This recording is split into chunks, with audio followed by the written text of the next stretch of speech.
ลิปนี้อาจจะหน่อยเด้อเพราะว่าบ่ได้ถ่ายหลายปานใดมาดูเดี๋ยวซูมให้ดูน้องเขาเอง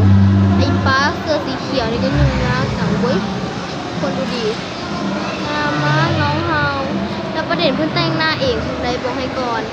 บ่ธรรมดาได้น้องเขาน่ะบอกให้ก่อนเด้อ